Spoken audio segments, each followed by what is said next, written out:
নমস্কার, Sam audio বুকে আপনাদের স্বাগতম জানাই। আমি সায়ন। আমাদের আজকের গল্প পিশাচিনীর কবলে, দ্বিতীয় পর্ব। যদি আপনারা প্রথম পর্বটি না শুনে থাকেন, অবশ্যই প্রথম পর্বটি শুনে আসুন, নাহলে আপনারা দ্বিতীয় পর্বটি বুঝতে পারবেন না। তাহলে আর কথা না বাড়িয়ে শুরু হচ্ছে আমাদের আজকের গল্প পিশাচিনীর কবলে, দ্বিতীয় পর্ব।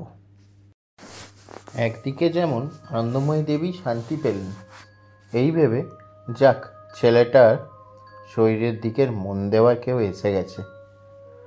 আর আরেকদিকে ভাবেন, যে ছেলে বিয়ে করবে না বলে বজরংবলী বাবার পা ধরে প্রতিজ্ঞাও করেছিল, সে এরকম হট করে বিয়ে করে ফেলল। আনন্দময়ী তার ভাবনার জগৎ থেকে বেরিয়ে আসে মৌসুমীর গলার আওয়াজে। সে বলে, মা, বরণ ডালা নিয়ে এসেছি, বরণ করো, ধরো। আনন্দময়ী বরণ ডালাটার দিকে তাকিয়ে, ও হ্যাঁ হ্যাঁ হ্যাঁ হ্যাঁ মা, দে। এই বলে তিনি বরণ ডালা নিয়ে যেই ওদের বরণ করতে গেছেন, অমনি সত্যব্রতের বিয়ে করা বউ অর্থাৎ মৃণালিনী একটু ভুরু কুঁচকে বলে, প্লিজ এসব করবেন না, আমার আগুনে ভয় করে, আমি আগুন সহ্য করতে পারি না। এই বলে সত্যের হাতটা চেপে ধরে, আর চেপে ধরাতেও যেন কেমন একটু চমকে ওঠে, মৃণালিনীর দিকে তাকায়। তারপরই সে তার কথার সাথে তাল দেয়। আদিত্য সব বিষয়টা দাঁড়িয়ে দেখছিল। সে বলল, সত্যের পাশে দাঁড়িয়ে থাকা ওর কানে কানে, কি বর্দা, খুব তো না কুচু করেছিলি, আমি বিয়ে করবই না, কি হলো এবার, বল বল। আদিত্য লক্ষ্য করল সত্যের চোখ দুটো যেন স্থির, একবারও পলকও ফেলছে না। আর ওর একটু সন্দেহ হলো এই দেখে, কিন্তু পরক্ষণেই সে আর অত গায়ে মাখল না। যাই হোক, নতুন বউকে শুধু দুধে আলতায় পা ডুবিয়েই ঘরে প্রবেশ করানো হলো। আর এই বাড়ির নিয়ম হলো, নতুন বউ এলে সবার প্রথমে বাড়ির আরাধ্য দেবী অর্থাৎ মা ভবানীকে করজোড়ে প্রণাম করতে হয়। আর মা সেই বউকে কোনো না কোনো ইঙ্গিত দেন, সে ভালো হোক কি মন্দ হোক। মৌসুমীর বেলায় মা ওর কোলে জবা ফুল ফেলে আশীর্বাদ করেছিল, তাই বাড়ির নিয়ম রক্ষার্থে মৃণালিনীকে মায়ের ঘরের দিকে যেই নিয়ে যাওয়া হলো, অমনি যেন ও একটু বোধ করি অস্বস্তিতে পড়ে গেল, আর বলল, আমাকে আপনারা কোথায় নিয়ে যাচ্ছেন? একটু বিচলিত হয়ে প্রশ্ন করল। আনন্দময়ী দেবী বলে, ওমা, ঠাকুরের কাছে নিয়ে যাব না তোমাদেরকে, বিবাহিত জীবন যাতে তোমাদের সুখের হয় তাই। ওনাকে থামিয়ে মৃণালিনী বলল, খুব উত্তেজিত হয়ে বলল, না, আমি যাব না ওই ঘরে। মৌসুমী এইসব শুনে জিজ্ঞেস করে, মানে? মৃণালিনী আরও রেগে একটু আমতো হয়ে গেল। আসলে আমি নাস্তিক, আমি ঠাকুর দেবতা মানি না, তাই আর কি। ওর কথা শুনে সরলা দেবী বললেন, মা গো মা, নাস্তিক? কি অশুভ মেয়ে গে! হ্যাঁ গে, বেঁচে আছো কি করে এই জীবন নিয়ে? মৃণালিনী ওর চোখে চোখ রাখতেই সরলা দেবী চমকে ওঠেন। উনি প্রায় ভয় পেয়ে গেছিলেন, নিজের ঘরে চলে যান। ওনার চলে যাওয়ার পর মৃণালিনী আনন্দময়ী দেবীকে জিজ্ঞেস করে, উনি কে, আমাকে ওরকম চোখ রাঙাচ্ছেন? আনন্দময়ী দেবী বলেন, উনি আমার ঠাকুরজি, মানে সম্পর্কে তোমার পিসিমা হবেন। সরলা পিসির ঘরের দিকে তাকিয়ে হালকা একটু বিকৃতি হাসি দেয় মৃণালিনী। পুজো শেষ হয়, সবাইকে চরণামৃত দেওয়া হয়, কিন্তু সত্য আর মৃণালিনী চরণামৃত নিতে আসেনি। আনন্দময়ী সন্দেহ হয়, সে ভাবে বড় বৌমা না হয় নাস্তিক, কিন্তু বড় খোকা সে তো নাস্তিক নয়, সে এলো না কেন? মায়ের কথা শুনে আদিত্য মজা করে বলে, আরে মা, বুঝতে পারছো না, বিয়ে করেছে, প্রথম বিয়ে, প্রথম বউ বলে কথা।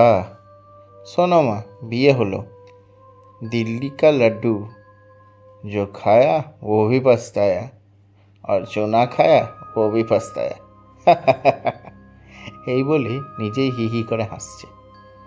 মৌসুমী আদিত্যর কানটা আচ্ছা করে ধরে, ওরে বাজি ছেলে, তোর পেটে পেটে এত, দাঁড়া শুধু তোর ইউনিভার্সিটিটা কমপ্লিট হোক, তারপর তোকেও দিল্লির লাড্ডু খাওয়াবো আমি। ওদের ভাই বোনদের মতো খুনসুটিতে আনন্দময়ী দেবী আর কাজের মেয়ে লক্ষ্মী হাসতে থাকে। তারপর সবাই খাওয়া দাওয়া করতে বসে ডাইনিং টেবিলে। খিচুড়ি, লাবড়ার তরকারি, চাটনি, পাঁপড় আর পায়েস খুব আনন্দ করে সবাই ভোগ করে। কিন্তু মৃণালিনী আর সত্য খেতে আসেনি। ওদের যখন লক্ষ্মী ডাকতে যায় তখন দেখে দরজা বন্ধ করে ভিতর থাকে। যখন খাবার কথা জিজ্ঞেস করে সে, তখন মৃণালিনী বলে খাবো না, কিন্তু সত্যের গলার আওয়াজ সে পায়নি, তাই ফিরে চলে আসে। খাওয়া হয়ে গেলে যে যার মতো ঘরে গিয়ে শুয়ে পড়ে। রাত্রিবেলা, সময় 3:03। সরলা দেবীর ঘরে প্রত্যেকটি দিনই রাতেই শোয়ার আগে আনন্দময়ী দেবী ওনার ঘরের টেবিলে কাঁসার গ্লাস ভর্তি জল ঢেকে রেখে আসেন। কিন্তু আজকে পুজোর তোড়জোড়ের চাপে একেবারে ভুলে গেছেন সেই কাজটি। তাই পিসিমা মাঝরাতে উঠে গজগজ করতে করতে বললেন, সত্যি বাবা, কি ভুলো মেয়ে ছেলেগুলো সব, এদের দিয়ে আর সংসার করা যায়? এক গ্লাস জল রাখবে সেটাও ভুলে গেছে।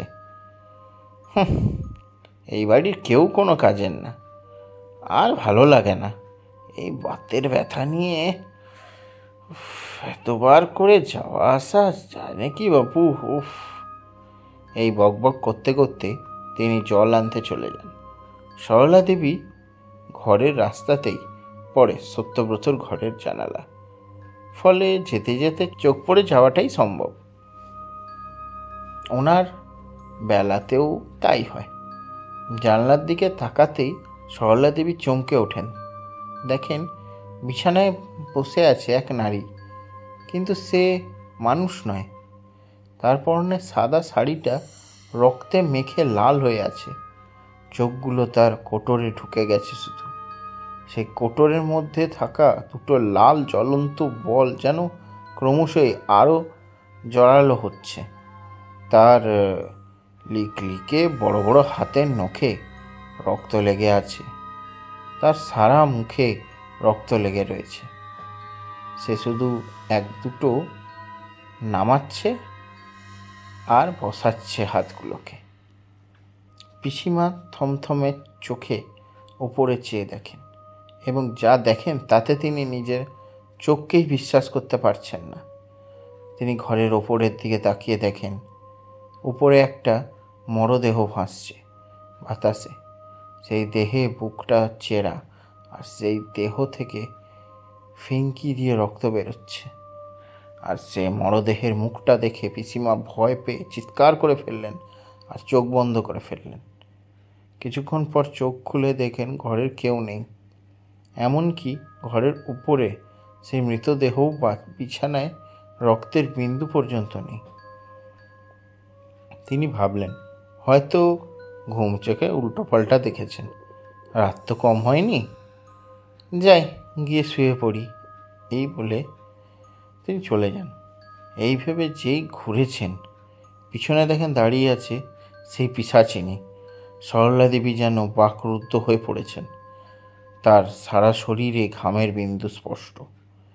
সেই পিশাচিনীর চোখ দুটো যেন তাকে গিলে খেতে আসছে। তার লিকলিকে সরু সরু আঙুল সরলা দেবীর গলা লক্ষ্য করে এগিয়ে আসছে। সেই পিশাচিনী ওনাকে উদ্দেশ্য করে বলছে, শয়তান বুড়ি, তুই আমার আসল রূপ জেনে গেলি। আজ তোকে মেরে তোর রক্ত পান করব। গত 1 সপ্তাহ ধরে শুধু জোয়ানের রক্তই গরম খেয়ে আসছি। আজ এই বুড়ির ঠান্ডা মিষ্টি রক্ত খাবো। আহ, কি শান্তি! আহ! ওই মায়াবিনীর গলার আওয়াজটা খুব চেনা লাগছিল পিশাচিনী। ওই মায়াবীর গলার আওয়াজটা খুব চেনা লাগছিল পিসিমার। কিন্তু সেই সময় কি আর কিছু মনে করা সম্ভব? ক্রমশ হাত দুটো সরলা দেবীর দিকে যেতে থাকে।